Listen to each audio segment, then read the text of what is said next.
E lembre-se, somos especialistas na área da educação.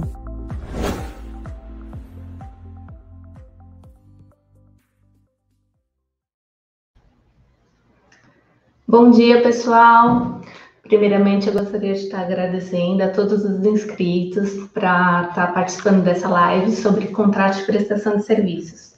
Eu sou a doutora Catiúcia, estou aqui junto com a doutora Amabile, que iremos estar dando início para vocês hoje nessa modalidade de live que foi feita com base em perguntas e respostas das principais dúvidas no tocante à questão de contratos, exatamente. Gostaria de agradecer a todos que estão presentes nessa manhã fria, como a doutora Catiúcia falou. Nós baseamos essa live nas perguntas enviadas aqui para a gente. Foram muitas perguntas, tá, pessoal? Então, a gente selecionou algumas, as mais relevantes, com pontos críticos. Recebemos também algumas perguntas sobre a área trabalhista, então a gente já está organizando uma live para responder essas questões. Sei que é um momento difícil, por isso que a gente fez aqui essa live para sanar um pouquinho das suas dúvidas, tá? Muito obrigada e vamos começar. Bom, quando a gente pensa em contrato de prestação de serviços, a gente sempre tem que ter em mente que ele envolve diversos ramos do direito, tá? A gente tem inúmeras legislações que elas são interligadas e elas devem fazer parte dessa questão contratual. Entretanto, para a live, eu vou frisar algumas, não todas, mas só algumas, que a gente sempre se baseia na Lei de Diretrizes e Bases, no Estatuto da Criança e do Adolescente, a Lei da Anuidade Escolar, que é a principal, gente, é 9.870, o decreto que fala sobre planilha de custos, o valor da anuidade escolar, a Lei Geral de Proteção de Dados, essas seriam as principais legislações. Bom, uma das primeiras perguntas que surgiu, e a gente viu que teve, assim, algumas pessoas questionando, era qual real necessidade da edital e planilha de custos. A gente tem observado que cada vez mais os mantenedores eles têm deixado a prática da questão do edital ou mesmo da planilha de custos. E a gente viu que isso foi muito importante na pandemia, né, Ká? Que a falta desse documento, principalmente a planilha de custos, afetou muito essa questão de discussão de desconto. Então, atenção a essas questões aqui que a Catiúcia vai abordar. Exatamente, pessoal. Primeiro, eu vou falar que o edital é uma obrigação legal, ele está previsto no artigo 2º da Lei 9.870, tá? Qual a finalidade do edital? Ele tem que trazer dentro do escopo dele o valor apurado, que seria qual vai ser o valor da minha anuidade para o ano seguinte, o ano letivo? Qual o número de vagas por sala? Qual é o meu texto de proposta contratual, tá? Ele tem que ser um resumo prévio daquilo que você está contratando com o pai para o ano letivo seguinte.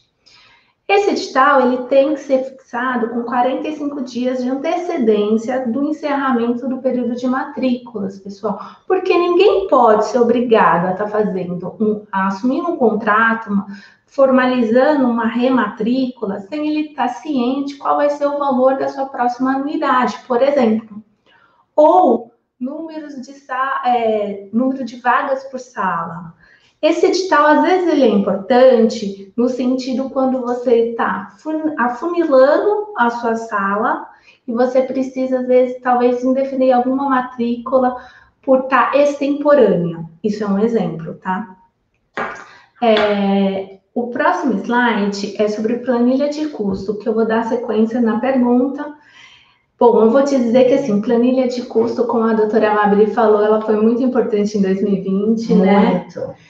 A gente tem um decreto próprio, que é o decreto 3.274 de 99, ele traz alguns requisitos dessa planilha. Contudo, eu gosto de falar que, assim, a planilha de custo ela é muito mais do que aqueles requisitos que o decreto traz. O ideal é sempre que esteja sendo feito por alguém da área financeira, que traga mais indicadores financeiros para que você possa avaliar o seu negócio, justamente, às vezes, verificando a necessidade de talvez um reajuste maior em uma série do que em outra. a gente tem uma expertise nesse assunto, né? E a gente procura sempre estar falando que, assim, a planilha de custo é o seu pilar para você verificar qual vai ser a sua projeção para o ano seguinte.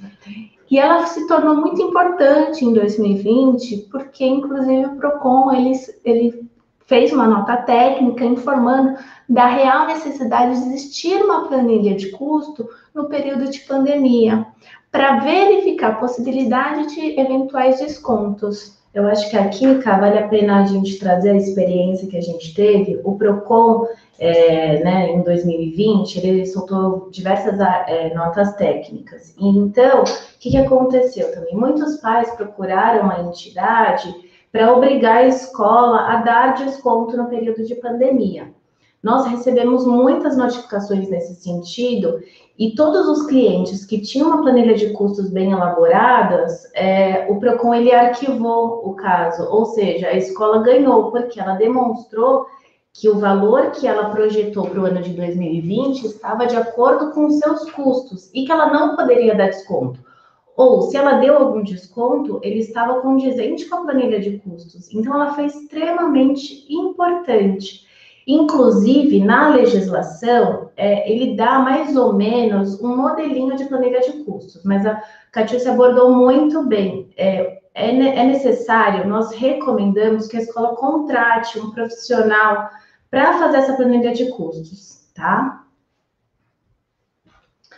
Outra pergunta que foi trazida para nós era qual o percentual máximo que uma escola pode aumentar uma mensalidade? Pessoal, vamos lá. Não existe percentual máximo nem mínimo, né? Eu gosto de falar assim, a questão do aumento, ela tem que ser atrelada de acordo com a legislação, e a legislação remete à necessidade de uma planilha de custos. Eu sou sincera em dizer que eu posso, analisando o cenário que houve para 2020 e 2021, as escolas até tiveram um aumento no custo, uma vez que elas tiveram que contratar sistema, elas tiveram que fazer inúmeros investimentos nos quais não estava essa previsão. Então, quando você for fazer a questão de reajuste da sua mensalidade, o quanto você vai aumentar, você tem que ter em mente na elaboração dessa planilha de custo e nessa projeção dos seus custos para o ano seguinte, tá? Por que é importante? Essa questão você tem que ter em mente que uma vez que você fixar o seu preço, a sua anuidade, essa anuidade ela é mutável por 12 meses. Qualquer cláusula que vocês colocarem prevendo um reajuste num período inferior, essa cláusula vai se tornar nula. E outra situação que eu gosto de trazer é o seguinte, pessoal, a questão do período de rematrícula, esse valor da anuidade tem que estar incorporado esse valor de matrícula, tá? Não existe, eu cobro uma taxa de rematrícula e depois eu tenho um contrato que prevê uma anuidade com outro valor. Por que eu ressalto isso? Porque existe cada vez mais, o pessoal estão antecedendo o período de rematrícula. Então, às vezes, o mantenedor está lançando o período de rematrícula em junho, outros em agosto, e ele ainda não está com a planilha de custo fechada, e ele não sabe o valor da anuidade dele para o ano seguinte. Então, ele gera uma taxa de matrícula. Normalmente, o valor da mensalidade que está no atual, vigente. E daí ele gera, quando ele vai fazer o contrato dele, ele coloca o valor da anuidade sem considerar essa taxa de matrícula. Isso é legal, o PROCON já se manifestou. A lei ela é clara, dizendo que a anuidade pode ser dividida. Ou seja, o valor dessa matrícula tem que estar dentro do corpo do valor da anuidade escolar, tá? Eu só queria fazer um adendo aqui, Cá, nessa questão da não modificação do preço no período de 12 meses. É comum ter no contrato aquela questão, se houver um desequilíbrio econômico, financeiro, ela pode ser revista. Olha, gente, nós estamos falando de uma questão extrema. Vamos supor, se for aprovada a reforma tributária e impactar brutalmente no preço da mensalidade, aí a escola pode pensar, sim, num reajuste. Mas são em situações extremas. Em via de regra, você não pode mudar sua mensalidade no período de 12 meses, ok? Exato, a não ser, como a doutora Mabli falou, venha surgir uns novos impostos. Com a exceção dos novos impostos, daí a gente poderia estar, assim, reanalisando esse cenário para trazer para vocês uma nova possibilidade de eventual reajuste, tá? Bom, a próxima pergunta é: posso fixar desconto no contrato em caso de aulas remotas? E se eu preciso dar desconto no sistema híbrido? Pessoal, muito se falou de desconto nas aulas remotas por conta das escolas estarem fechadas e eles acreditaram que existia uma redução significativa de custo. Isso se mostrou que não foi verdadeiro, ao contrário, muitas escolas demonstraram que houve, inclusive, um prejuízo, porque, assim, a questão, o impacto da escola estar fechada, de ter uma economia, eventualmente, de água, luz, ou mesmo de uma redução por conta de parte administrativa, se mostrou menos de 5% dentro do seu faturamento, né? E da sua projeção. Contudo, os gastos aumentaram significativamente com os investimentos.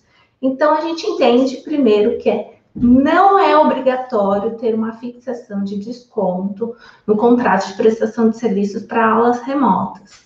Inclusive, o Supremo Tribunal Federal se manifestou nesse sentido, porque o Estado do Maranhão, ele impôs um desconto linear para todo o segmento em 2020, em razão da pandemia, e veio o Supremo dizendo que essa legislação era inconstitucional. Pessoal, cada instituição ela tem a sua autonomia para analisar essas questões financeiras e verificar a existência de concessão ou não de desconto. Por isso eu gosto de falar assim, não é obrigatório. Entretanto, para aquelas escolas, não, doutor, eu prefiro colocar o desconto porque me facilita, já fica clara essa situação de negociação com o pai. Então, eu vou te dizer o seguinte, para fazer essa concessão de desconto, analise muito bem a questão dos seus indicadores financeiros. Não faça de forma aleatória, porque às vezes a gente coloca um índice e a gente tem que recordar que quando chegar aulas remotas, o que é aula remota? Geralmente naquele período onde, um exemplo, a gente estava na fase emergencial, onde não existe a possibilidade do aluno ir presencial e muitos dos seus serviços extracurriculares que compõem o seu preço não poderão estar sendo cobrados, porque eles não estarão sendo prestados. Exemplo, a gente tem as aulas de atividades esportivas. Então, a gente gosta de falar assim, quando você for fazer essa projeção, você pense muito bem nesse percentual, já pensando apenas do seu percentual do seu ensino regular, tá?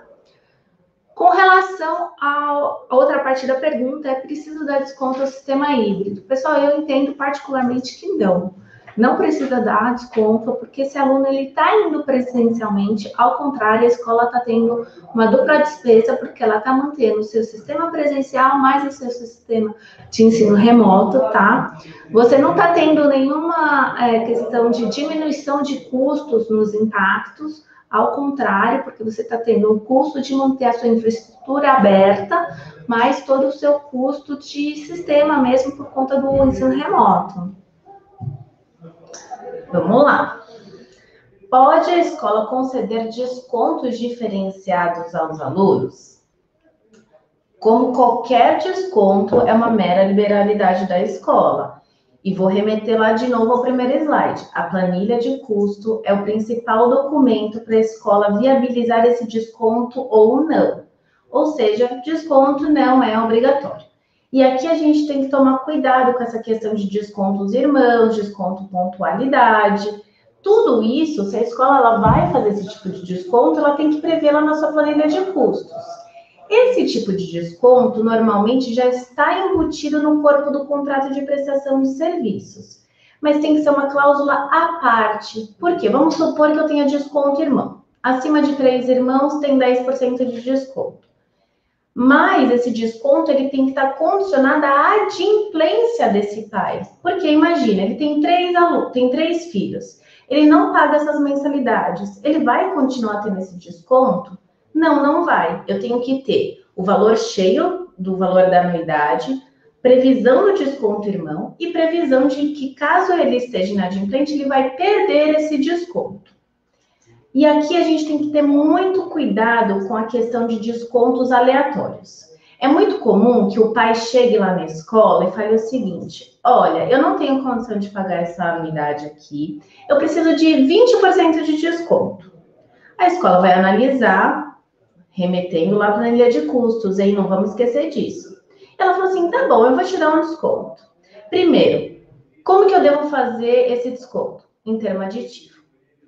E segundo, tem que ter muito cuidado, principalmente nesse mundo virtual, grupo de WhatsApp, grupo de pais, isso é problemático. Por quê?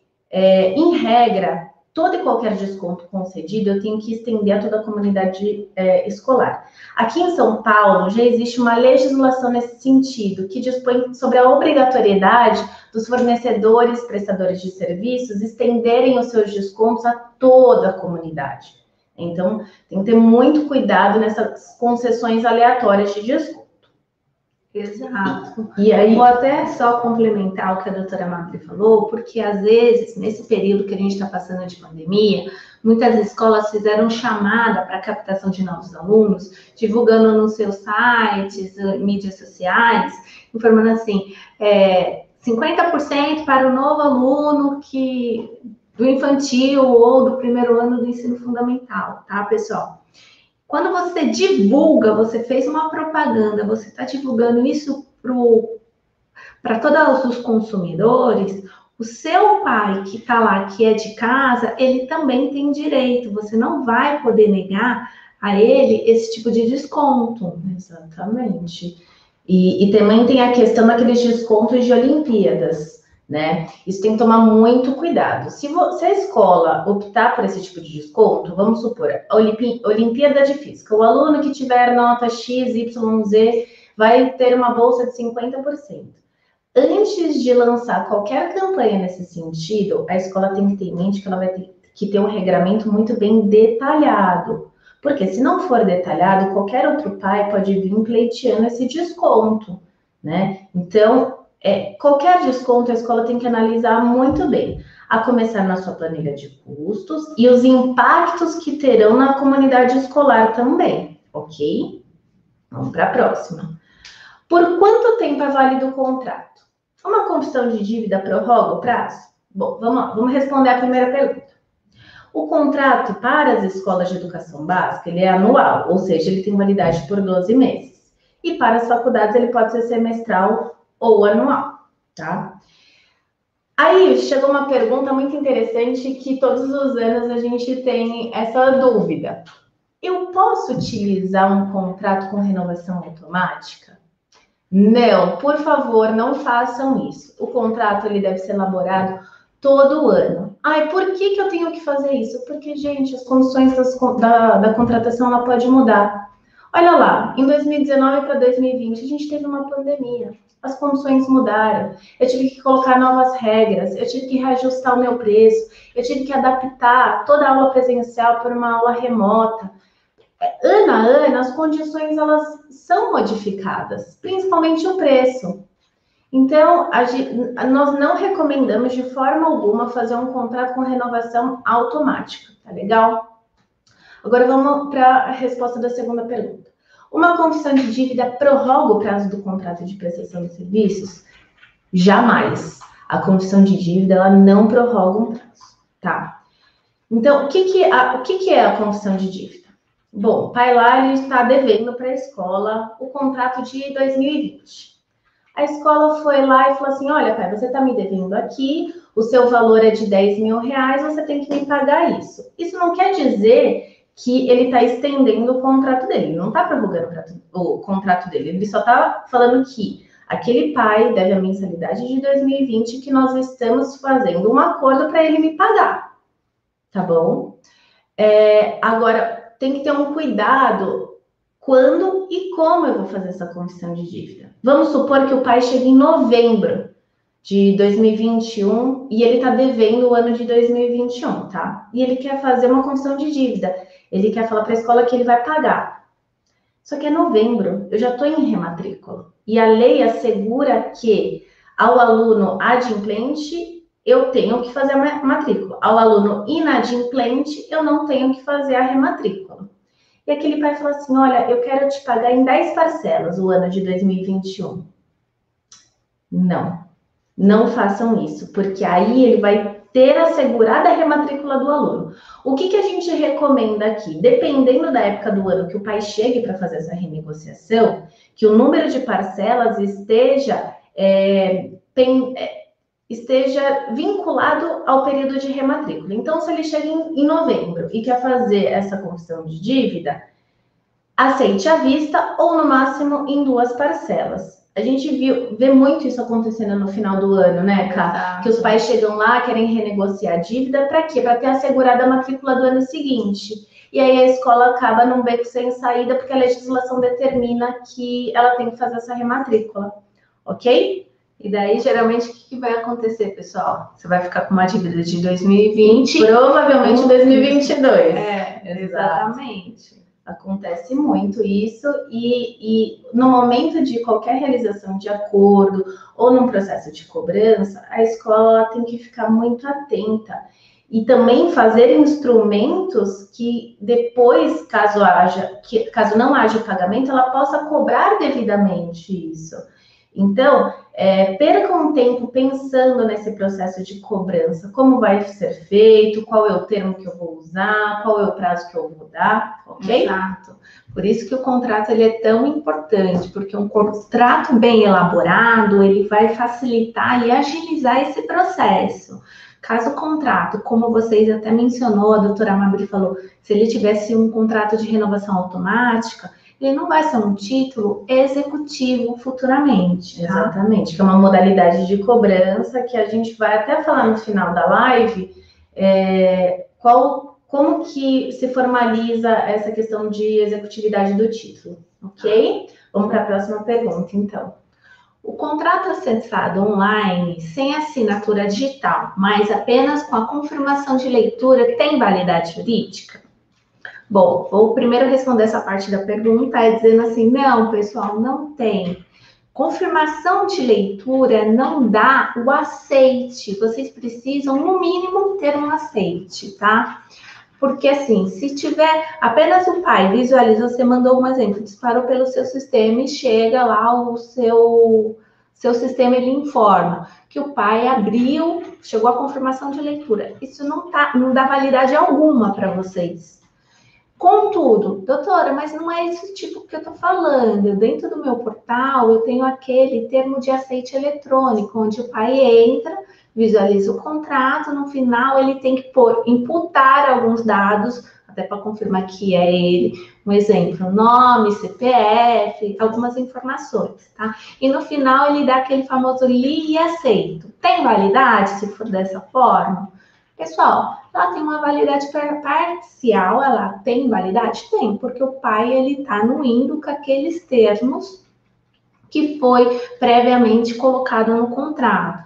Então, assim, em caso de qualquer problema acadêmico, onde o pai se submete a um regimento escolar, ele tem validade? Tem. Ele tem validade quanto ao preço? Posso cobrar aquele valor em caso de inadimplência? Tem. Contudo, eu gosto de fazer ressalva. Como a gente estava falando, nessa modalidade onde só houve o aceite e não tem assinatura digital ou a assinatura escrita do contratante, você vai estar remetendo a esse contrato a um outro tipo de ação, que seria a ação de cobrança, que é uma ação de título de conhecimento, ela é muito mais demorada do que uma ação de execução, que ela é mais célere, tá? Só para vocês entenderem. Então, assim, quero fazer o meu contrato virtual, já direto no sistema, porque eu já deixo a assinatura eletrônica do mantenedor e das 2 testemunhas, e gostaria que o pai assinasse no meu sistema também. Melhor modalidade é contratar algum sistema de certificação digital, tá, pessoal? Ah, doutora, eu não quero arcar com esse custo. Então, tudo bem, mas vocês têm que estar ciente que, caso de inadimplência, será outro tipo de procedimento que não é tão célere.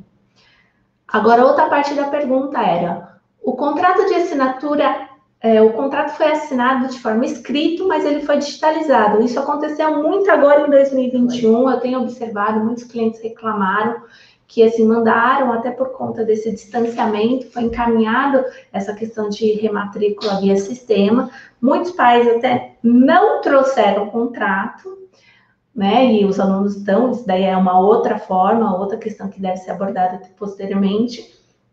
Mas muitos que fizeram o quê? Assinaram, digitalizaram e mandaram. Tem validade? Tem. Pessoal, hoje em dia o Tribunal de Justiça, ele já aceita que o documento escaneado, esse documento que foi assinado, ele tem uma validade jurídica, tanto que quando a gente vai distribuir um processo, a gente não precisa, esse documento não é mais físico, né? Tudo hoje em dia já é digitalizado. Então, sim, ele tem validade. Eu falo que é normal, eu até prefiro esse documento que é assinado e digitalizado que só um termo de aceite, tá, pessoal? Exatamente. Essa pergunta acho que foi diuturnamente o que a gente recebeu. Exato. Eu posso oferecer ensino à distância para a educação básica? Não, vejam, a resposta está em caps lock negritada. Muito se cogitou que agora ia mudar a forma de prestar os serviços da escola. Não, gente. A Lei de Diretrizes e Bases determina que a educação no Brasil se dá de forma presencial. Tem aquela questão de porcentagem lá de ensino à distância, tá? Mas é um regramento muito específico e que foge do que a gente tem hoje. Então, a educação no Brasil, ela é presencial. Não houve alteração dessa forma. Para ter uma alteração, a gente vai ter que ter uma modificação na legislação atual, tá? E também tem a questão do homeschooling, que a gente acabou não trazendo, mas a gente ouviu muita coisa sobre homeschooling. Olha, existe um projeto de lei de homeschooling, não está nada aprovado. Então, assim, não existe ainda no mundo jurídico. E mesmo que eu dê uma olhadinha no projeto de lei, existem vários requisitos para isso ser possível. A criança vai ter que continuar matriculada na escola, enfim. Mas são coisas que não existem ainda, que só está se cogitando, tem um projeto de lei, mas que no mundo atual não existe. Então, esqueçam essa questão de ensino à distância e homeschooling por enquanto, porque a nossa regra, o que a gente tem é ensino presencial, tá bom? Exato, porque muitas escolas, mantenedores, começaram a confundir um pouco essa situação do ensino remoto, né, com a questão, então eu sou EAD. Não, porque assim, a gente está vivendo a exceção. A pandemia acabou ficando todo mundo desprevenido nesse momento. Então, assim, esse ensino remoto... Que não é ensino à distância. Não é ensino à distância, né? Vamos lá, ele está sendo a exceção nesse momento e ele está com um regramento próprio justamente prevendo essa situação de exceção. Exatamente. E tem mais. Ontem a gente viu que teve um comitê, né, do governo do estado, falando que em agosto, graças a Deus, as aulas voltam presenciais. Eles mudaram um pouquinho os protocolos sanitários, então a gente está muito esperançoso que tudo vai voltar ao normal, presencialmente, nada de ensino à distância, ok? Exato. Deve ter cláusulas, assim, outro assunto que trouxe bastante polêmica também, assim, é LGPD, tá? Uma das perguntas era, deve ter cláusula de LGPD em contrato? Qual as principais alterações para este ano? Pessoal, vamos lá. A gente falou bastante, já vem falando nos últimos 2 anos, tá? Sobre Lei Geral de Proteção de Dados. A LGPD ela já está em vigor desde setembro do ano passado, ou seja, pessoal, vocês já tinham que ter se adequado, os contratos já têm que ter essas previsões.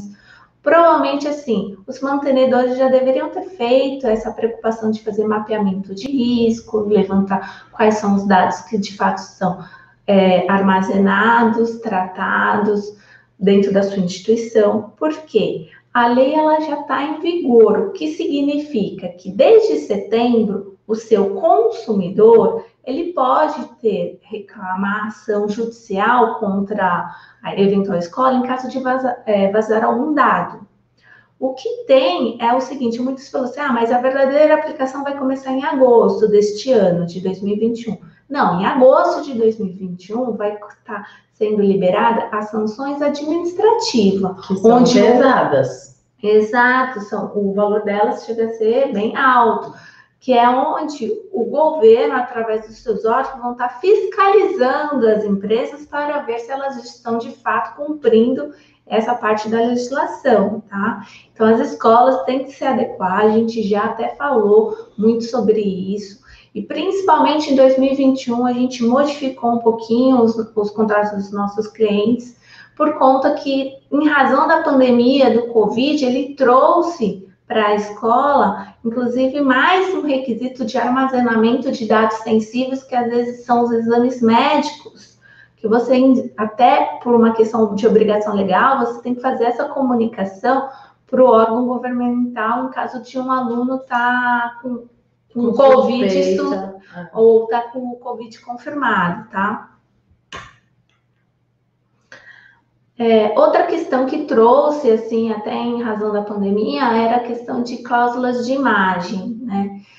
A pergunta era, cada cláusula que se refere à imagem, informações de contato do responsável legal e outros dados, tem que estar próprio no contrato as suas finalidades?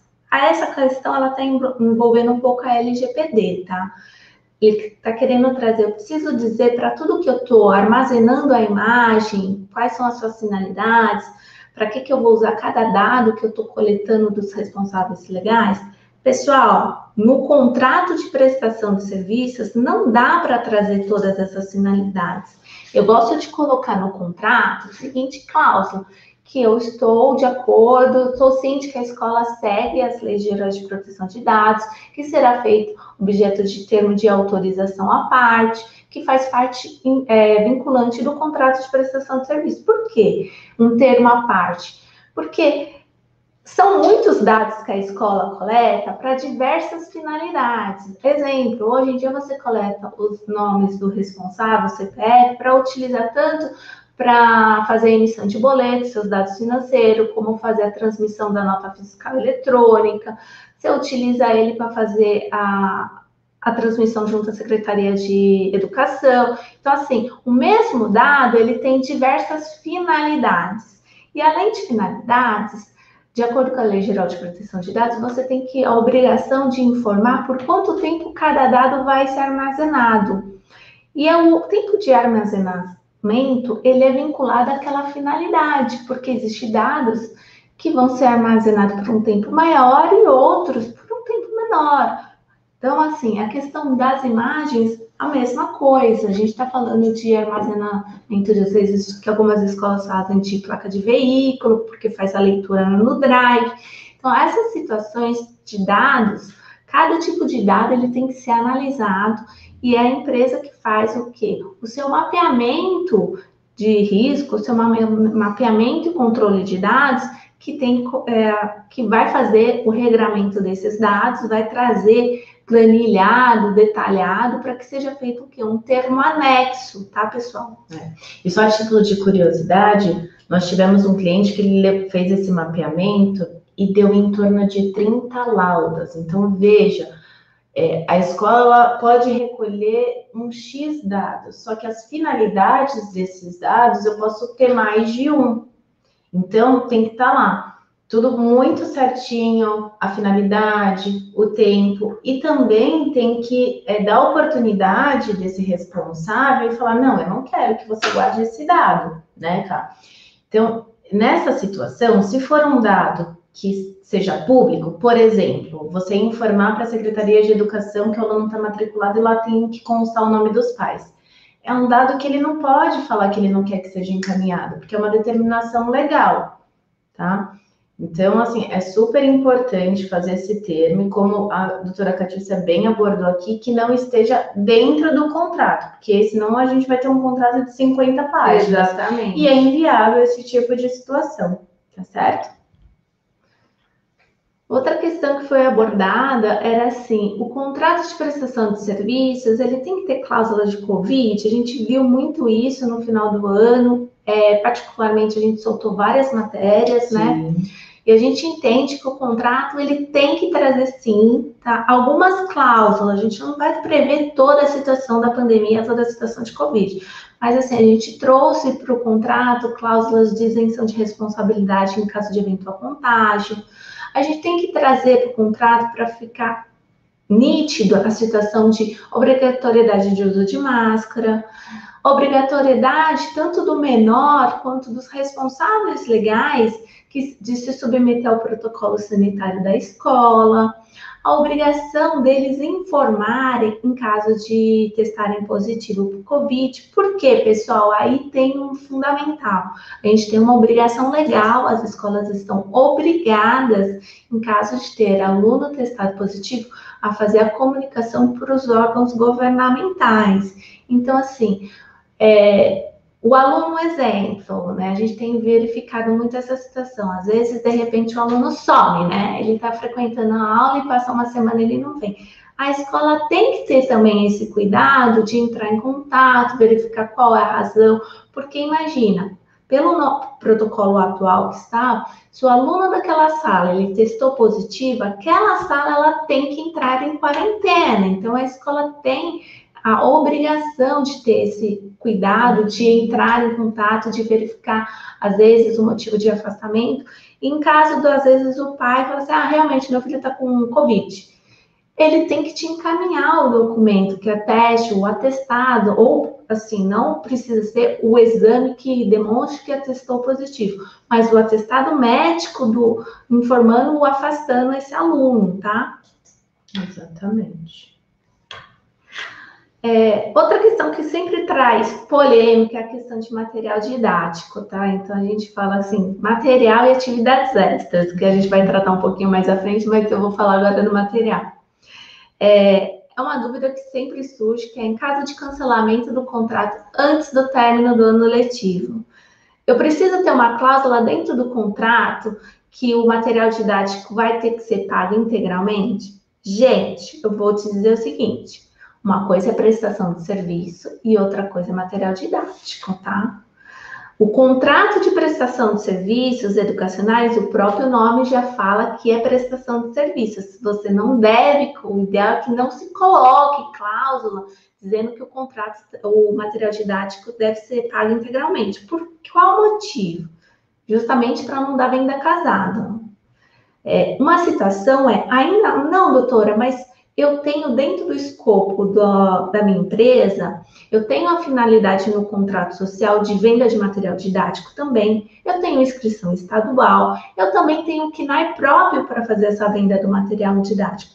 Legal, você tem todos os requisitos. Então, você vai fazer a parte, um contrato de compra e venda de material didático. Vamos lá, prestação de serviços é um ato contínuo, ele vai até o término do ano letivo. O material didático, se você vendeu, entregou esse material no início do ano letivo, ele tem que ser um contrato de compra e venda, porque são operações distintas. Enquanto no prestação de serviço você tem uma tributação de ISS, a gente tem o material didático, é o ICMS, a operação da compra e venda. Então, assim, você tem que atentar a essa situação. Ainda que você parcele esse material didático, você tem que colocar no contrato de compra e venda, tá? Não dentro do contrato de prestação de serviço, pessoal. Outra situação que podemos colocar no contrato que o aluno responsável é obrigado a comprar o material didático do nosso sistema de ensino? Pessoal, eu acabei de falar em questão de tem que tomar um certo cuidado para não caracterizar nenhum tipo de venda casada. A real necessidade de ter, eu até coloco para muitos clientes a cláusula que é obrigatório a compra de material didático por questão das aulas. E esse material não faz parte da anuidade, ponto. Aonde ele vai comprar, de quem ele está comprando, a gente não especifica. Então, assim, ele pode comprar de vocês e pode ser que, um exemplo, ele consiga comprar o mesmo material didático na internet direto com o fornecedor. Pode ser que isso aconteça. Não dá para a gente vincular que ele tem que comprar o material didático da escola, tá? É mais comum no material didático quando é livro pedagógico. Agora, sistema apostilado, né, é um pouquinho mais difícil. Mas tanto num quanto no outro, não pode obrigar a comprar da empresa que a escola indica, né? A escola indica, a escola não vende. Tá. Outra questão é como cobramos o material didático se ele vai ser um boleto à parte. A pessoa até colocou que elaborou a pergunta dizendo que ela fazia um contrato de prestação de serviços de mensalidade com a informação do valor e forma de pagamento do material didático. Ele queria saber se estava correta essa prática ou não. Pessoal, vamos lá. A Lei 12.886 de 2013, ela veio dizendo, ela acrescenta no artigo 1º da 9.870, que não existe cobrança de material didático de uso coletivo, porque muitas escolas cobravam aquela famosa taxa de material. Isso não existe mais. Se a gente estiver falando do material de uso coletivo, esse valor tem que estar incluído dentro da sua unidade. Você tem que ter previsto quando você fez a sua planilha de curso. Se eu estou falando de fato aquele material didático de uso individual que o aluno vem, traz para a escola todo dia e leva embora, esse material didático, ele, como eu acabei de falar, é uma compra e venda. Você tem que ter um contrato de compra e venda para essa finalidade. Quando você estiver emitindo um boleto, de fato, emita esse boleto separadamente da sua mensalidade, mas ele tem uma nota fiscal distinta. Uma questão é boleto de mensalidade escolar, eu tenho uma nota fiscal, vai ter uma tributação sobre a mesma, diferenciada, e o material didático, a compra e venda, é outra nota fiscal com outro tipo de tributação, tá bom? Posso fazer um contrato de prestação de serviços para atividades que não sejam da grade curricular da escola? Exemplo, atividade extra, futsal, capoeira, as aulas facultativas, pagas, ou ela vai precisar ter um mês. Eu até falei um pouquinho disso antes, né? Quando a gente fala em prestação de serviço extracurricular, eu estou falando, geralmente, no contraturno. Sendo contraturno, pessoal, eu gosto de falar assim, façam um contrato específico para essa prestação de serviços, tá? Porque ela é uma atividade extracurricular, diferente da mensalidade do período regular. Essa, por ser um contraturno, em caso de inadimplência, você pode realmente encerrar essa prestação de serviço. Por isso eu gosto de falar, não incluam dentro do seu contrato do regular. Agora, quanto à questão dela precisar ter uma MEI específica, que seria uma outra empresa para fazer essa cobrança, eu não vejo, né, real necessidade, tá? A não ser que, assim, o ideal é que você converse com o seu contador, pode ser que você esteja enquadrado no Simples e esteja próximo de atingir o teto, e realmente talvez seja necessário ter uma outra empresa. Não é interessante porque você vai estar aumentando lá o seu faturamento com atividades que você poderia ter uma outra empresa faturando, emitindo nota fiscal. Não vamos esquecer que é uma obrigação acessória, que tem multa pelo descumprimento, né? É crime a sonegação de emissão de nota fiscal, é importante frisar aqui, tanto da prestação de serviços educacionais, quanto de serviços extras, venda de material didático. A gente sempre tem que ter essa obrigação acessória no nosso procedimento aí de pagamentos, tá certo? Exato.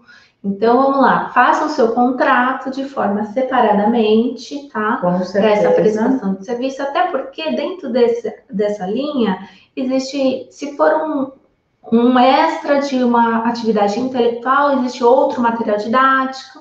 Se for das atividades esportivas, às vezes existe a questão de uniforme para fazer tal prática. Então, assim, vamos pensar em um outro contrato de prestação de serviço de atividade extracurricular, tá? Exato. E aí, aqui vale a pena falar, ai, nossa, vou ter que ter um contrato para cada uma, para o balé, para o judô, para cada... Não. Quando vem uma situação dessa, nós fazemos um estudo aqui e nós conseguimos, diante das informações, do tipo de atividade, a gente consegue compilar, às vezes, 1 ou 2 contratos, tá? Mas isso requer um estudo, tanto, do que se refere essa atividade, qual o tipo de imposto, é uma questão que deve ser estudada, tá? Vamos lá. que eu acho que é o ponto-chave aqui. Com a pergunta que mais recebemos, e aí a gente fez um compilado, com a pandemia, o que devemos incluir no contrato de prestação de serviços para o ano de 2022?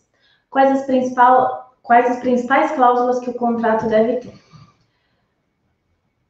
Primeira cláusula, ponto-chave, possibilidade da escola ministrar as aulas de forma remota, que poderão ser síncronas, assíncronas, em caso de fortuito e força maior, porque nós estamos vivendo, né, como a doutora Catiúcia falou, em regime de exceção.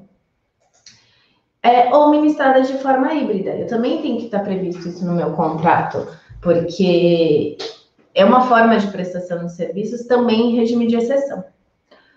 Outra cláusula que nós já debatemos lá no começo da nossa live é desconto já fixado em caso de continuidade da pandemia. Vamos rever. Primeiro, previsto em planilha de custos. Segundo, é uma mera liberalidade da escola. Eu não preciso fixar no contrato, mas para os clientes que fizeram isso de 2021 para 2022 foi muito importante, porque a gente não imaginava que a gente ia continuar 2021 daquela forma que foi 2020. Então, os clientes eles não tiveram dor de cabeça com essa questão de discussão de descontos, tá? Outra cláusula que foi um ponto muito crítico nas aulas remotas, que é a autorização de uso de imagem e voz do aluno.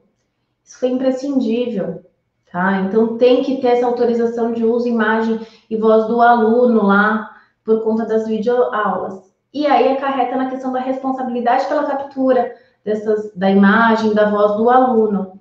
Então, aqui, a gente tem que determinar que a responsabilidade pela essa captura, ela é uma responsabilidade da escola, óbvio, só que eu tenho que determinar qual é a conduta que o aluno e também o responsável, porque muitas vezes a gente sabe que o pai está do lado do aluno e acaba capturando a imagem do pai. Qual a conduta que a escola espera? Cívica, moral, né? A gente não espera que o aluno esteja aqui e o pai dançando hula-hula, não. Então, a gente tem que ir lá determinar a responsabilidade como a escola espera que o aluno tenha, o pai e o aluno tenham aquele determinado comportamento. E aí a gente passa para um segundo ponto, que é a obrigatoriedade de habilitar a câmera do aluno nas aulas remotas, em especial em dias de prova. O que acabou acontecendo? O aluno fechava a câmera. Aí a escola não sabia se era ele ou se era o pai que estava fazendo. Ou então era o Google que estava fazendo, né? Então, aqui é extremamente importante ter no contrato e no regimento interno essa obrigatoriedade. Tá certo? Vamos para o próximo slide. Protocolo sanitário definido e divulgado a toda a comunidade escolar. Gente, é extremamente... Sabe aquela cláusula do começo do contrato, quando a gente fala que o aluno, que o pai, o responsável e o aluno estão cientes do regimento interno da escola? Aqui o protocolo sanitário entra na mesma esteira. O pai, o responsável, o aluno, ele tem que estar ciente do protocolo sanitário e que ele deve seguir esse protocolo sanitário que a escola fez. Gente, protocolo sanitário não é facultativo, é obrigatório, tá? Então, assim, a escola tem que ter. E aqui na esteira do protocolo sanitário, uma das principais obrigações dessa pandemia foi o uso obrigatório de máscaras de proteção ou qualquer outro acessório. Qualquer outro não, né? É máscara e mais algum outro acessório de proteção, que pode ser o face shield, o álcool gel próprio. Não que a escola não tenha que ter isso, né, fornecer, mas o aluno pode portar. Outra questão, responsabilidade civil pela contaminação do aluno pelo Covid-19. Imagina se a escola não coloca esse tipo de responsabilidade. Todo pai vai falar assim, olha, meu filho está com Covid. A culpa é da escola. Não. A escola, adotando o protocolo sanitário muito bem definido, ela não pode ser responsável pela contaminação do aluno. Isso tem que estar muito bem explícito no contrato de prestação de serviços e também no protocolo sanitário. Tá? Por isso é tão importante que vocês tenham um protocolo sanitário realmente feito por um profissional da área, onde ele vai colocar o quê? A escola sempre a gente fala que é até uma forma meio de agir preventivamente. Ela tem que ter fixado em diversos locais a necessidade de uso de máscara, uso de álcool em gel, manter o distanciamento, que é necessário, é obrigatório, porque a gente sabe que criança, ainda mais assim, ficou tanto tempo longe, eles querem abraçar, querem estar junto, faz as atividades, então se torna um pouquinho mais complicado com o tempo, mas tem que estar expresso dentro do seu protocolo. Exato. E aí também tem a questão da comunicação no colégio, né? Em caso do aluno apresentar, se ele tiver suspeita ou se efetivamente ele tiver o Covid, ele comunicar a escola, porque a escola é obrigada a informar os órgãos governamentais de saúde que essa criança apresentou o Covid ou que ela está em suspeita. E aí, aqui a gente tem a questão das viagens. Muito embora nós estejamos vivendo num momento de restrição de viagens nacionais e internacionais, a gente sabe que não está proibido. Então, vamos supor que a criança foi para Manaus com a escola. Lembra lá no começo do ano que a gente teve toda a problemática na região de Manaus? É extremamente importante que esse pai venha e comunique à escola. Olha, eu estive em Manaus esse final de semana. Por quê? A escola, no protocolo sanitário dela, tem que estar definido o que essa criança deve fazer. Ela deve ficar em quarentena antes de voltar para a escola? Sim ou não? Nós entendemos que sim, ela deve ficar em quarentena, porque estava um polo muito grave, né, de contaminação. Então, a gente entende que isso também deve estar previsto no contrato, como obrigação do pai do responsável comunicar à escola, além de estar previsto também no protocolo sanitário.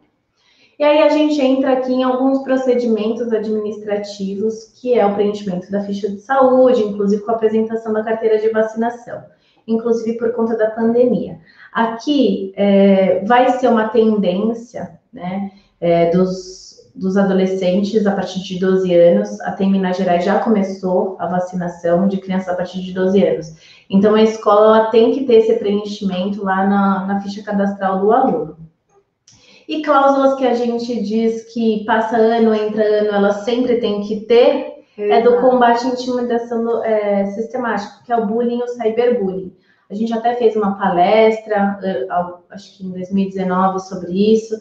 Gente, mudou o cenário, mas esse tipo de prática não. Então, deve estar lá previsto também. E a escola, no regimento interno, tem que determinar quais serão as ações em caso de bullying e cyberbullying. E não menos importante, a questão da inclusão da Lei Geral de Proteção de Dados, que a doutora Catiúcia muito bem explicou, eu não vou ficar me delongando aqui, tá certo? Vamos lá. Aí eu vou só passar rapidinho nessa pergunta, porque a gente já explanou bem nas cláusulas, que é a seguinte: posso determinar que durante as aulas remotas as câmeras dos alunos estejam abertas? Sim, é muito importante que esteja previsto no contrato de prestação de serviços, porque você está dando ciência para o pai, para o responsável que está assinando esse contrato, que é uma obrigação. E também no regimento interno, essa obrigatoriedade tem que ficar muito bem explícita. Bem como a penalidade pelo penalidade, exato. Vai dar uma suspensão, uma advertência, enfim, tem que estar bem detalhado. E aqui eu trouxe um exemplo de cláusula que vocês podem estar usando aí no contrato de prestação de serviços de vocês quanto a essa questão das câmeras abertas, tá? A gente vai disponibilizar esse material, então vai ficar bem fácil o acesso. Bom, vamos para a última pergunta agora. Qual o peso ou a validade do contrato de prestação de serviços de 2020 no momento de fazermos as cobranças de mensalidade não honradas, já que os pais alegam que seus filhos não participaram ativamente das aulas online, principalmente na educação infantil? Aí todo mundo vai falar, você é advogada, então a sua resposta é óbvia, mas infelizmente a resposta é depende. Vai depender se a escola prestou os seus serviços oferecendo aulas remotas, ainda que não na carga integral, tá? Então, a escola ela se adaptou às aulas remotas, ainda que não pelo período de 5 horas, mas pelo período de 3 horas e meia, mas ela ofereceu todos os dias naquele mesmo horário, mudando o seu calendário escolar, mudando todo o seu cronograma educacional. O contrato ele vai ter validade. porque a escola assumiu o compromisso de prestar o serviço educacional, em contrapartida, os contratantes assumiram em pagar a remuneração devida. Então, veja, isso daí é uma questão de como a escola prestou o serviço. Agora, aquelas escolas que não conseguiram se adaptar rapidamente ao cenário da pandemia, por exemplo, não anteciparam férias o ano passado para, nesse um mês, se adaptar, comprar sistemas, capacitar os seus professores, o contrato ele vai poder ser discutido. Ou ainda tem aquelas escolas que não ofereceram serviço de forma irregular. Principalmente na educação infantil, a escola ia lá e oferecia 2 videoaulas por semana. A escola não prestou integralmente o seu serviço. Então, aqui a gente vai ter uma discussão no contrato de prestação de serviços, porque ele não foi prestado de forma integral. E aqui a importância do contrato ser muito bem elaborado, muito bem amarrado, por conta das obrigações, dos deveres assumidos, a cobrança da possível inadimplência, né? Aí aqui eu vou trazer como que a gente gostaria, no mundo ideal, que o contrato fosse, a constituição do contrato. Qualificação do contratante, contratado, obrigações e deveres muito bem definidos. A assinatura dos responsáveis legais e responsáveis financeiros. Por que a gente faz essa distinção? Porque a gente se depara muito com pais separados, ou ainda que um tio assumiu o pagamento. O avô. Veja, responsável legal, normalmente, em regra, é pai e mãe. Responsável financeiro pode ser uma terceira pessoa, que pode ser o tio, pode ser o avô. Então, a gente gosta de fazer a distinção dessas figuras, tá certo? E a assinatura de 2 testemunhas. Por que esse terceiro elemento? Porque isso vai refletir na minha cobrança. Se eu tiver assinatura de contratante, contratada e testemunhas, eu vou fazer uma ação de execução para cobrar inadimplência. E não uma ação de cobrança, que é um procedimento muito mais moroso. Tá? Então, olhem carinhosamente para o contrato de prestação de serviços de vocês. Reflitam, pensem em todas as possibilidades, tá certo? Ele é muito importante, ele é o principal instrumento para a sua prestação de serviços. Tá? Mais alguma coisa? Acho que é só isso. Para acrescentar. Eu quero agradecer a presença de todos que estiveram participando da live conosco. Esperamos que tenham gostado, que tenha sido construtivo, que nós tenhamos levado luz, né, em alguns pontos críticos, luz nesse período que a gente sabe que foi muito difícil para o setor educacional. Obrigada. Deem um like de vocês aqui no nosso canal, tá? Aqui também está constando nossos contatos. Exato. Qualquer dúvida que vocês possam ter, tal, tanto o e-mail do escritório, o e-mail da área, vocês podem estar nos encaminhando. E a gente fica à disposição. E a gente espera que a nossa próxima live seja muito breve. Até a gente está pensando numa live sobre questões trabalhistas, né, Cá? Porque a gente recebeu bastante perguntas nesse sentido, mas fugia do escopo aqui da nossa live. Mas a gente promete que logo vem uma live trabalhista, tá? Isso mesmo. Muito obrigada, pessoal. Espero que tenha sido proveitoso. E não esqueçam de se inscrever no canal, hein? Vai lá e coloque o sininho como inscrito. Obrigada, gente. Bom dia. A Meira Fernandes não parou. O Brasil enfrenta há meses a pandemia de Covid-19, um tema de impacto social sem precedentes. A Meira Fernandes, em um momento tão delicado para a economia nacional e seus clientes, as instituições de ensino de todo o Brasil, não parou um só dia. Durante essa pandemia, estivemos ao lado de nossos clientes, trabalhando todos os dias, prestando todo o suporte para que eles tivessem as mais eficientes informações. Foram mais de 200 colaboradores em home office, conectados à nossa sede, atendendo mais de 800 instituições de ensino.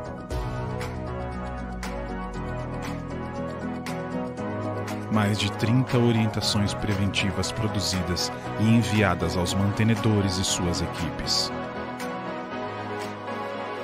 recebimento e envio de documentos vitais ao funcionamento das instituições de ensino via serviço Meiradoc, com mais de 50 mil documentos processados em imagens. Especialistas produzindo material e solucionando dúvidas de nossos clientes todos os dias durante o isolamento social.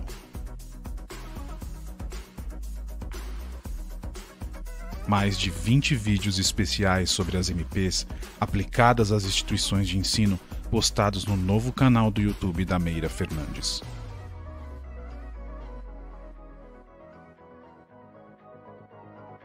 Suporte contábil, fiscal e trabalhista durante todos os dias da pandemia e implantações em novos clientes acontecendo simultaneamente.